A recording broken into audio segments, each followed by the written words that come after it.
The tiny station saw a lot of traffic because it was located near a busy shipping corridor. Many still used the gate system, even though the humans had brought their wormhole generator drives.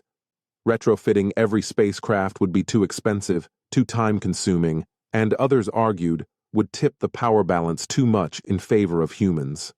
To be established in one's ways, one did not need to be human. The majority of the individuals on the station were employed in the service sector due to the heavy traffic.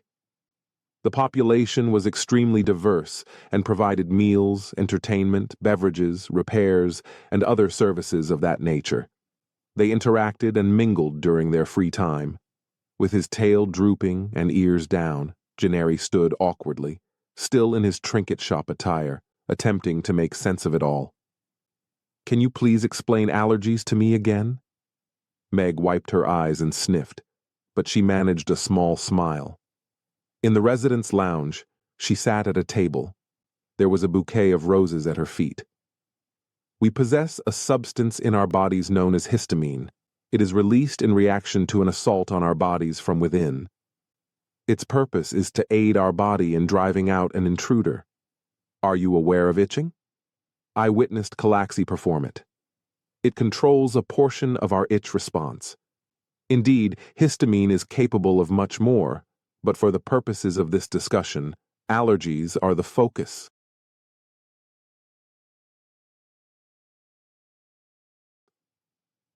"Wait, what do you mean by attack?" He pricked one ear up. This quickly moved from embarrassing to fascinating.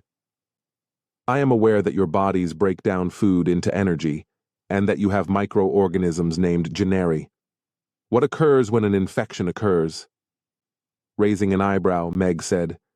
Now that the bouquet was out of her face, her sniffles and tears had stopped. "Well, I've never heard the term attack. Our body temperature drops, and we enter a state of near torpor. Somewhere safe, we lay down and remain motionless.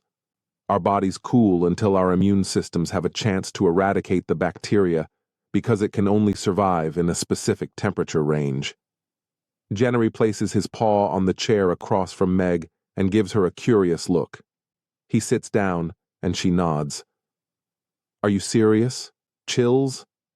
However, wouldn't that have exposed your ancestors to predators? Wait, you weren't preyed upon. You were the top dog in your niche, weren't you?" "I'm not really sure, really. Not that I'm an anthropology. Neither did I, although I believe I once read something similar. Our physical forms differ. They become hotter in order to ward off diseases. The fact that we could potentially perish from it makes it more perilous than your torpor." Meg gives a shrug. "It doesn't happen too much anymore, but it used to be more of a thing." "Yes, that does sound human. In a competition to eradicate your infection or end your own life." Generi smiles as her tail flicks. "We're getting off topic. In the event of an allergic reaction, our bodies call for histamine to be released when a harmless," Meg says, gesturing to the flowers. She turned to see Generi's face. "Fine. Harmless. For us. Substance enters our body, but we treat it like an invader.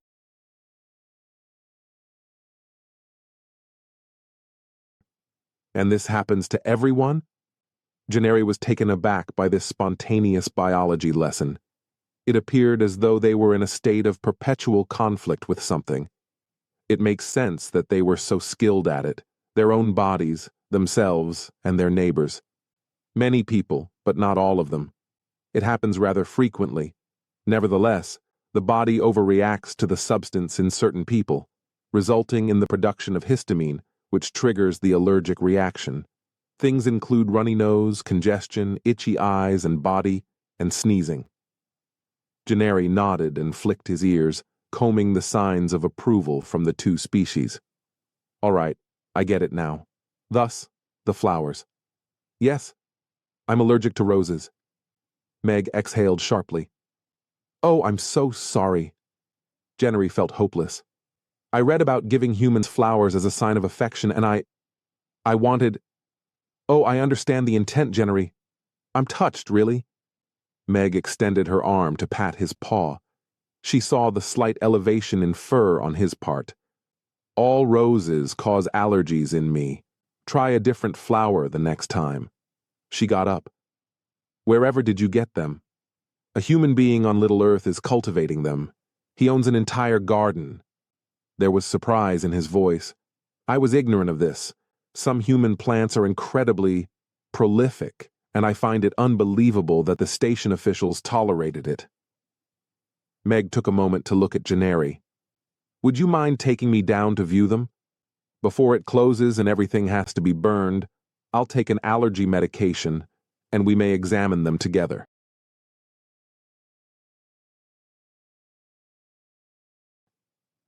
You mean, like a date? Generi gave a single ripple of his fur and straightened ears. Meg wanted to laugh, but she restrained herself to avoid upsetting him. Yes, exactly like on a date. It will be enjoyable. Please subscribe, like, and share this video.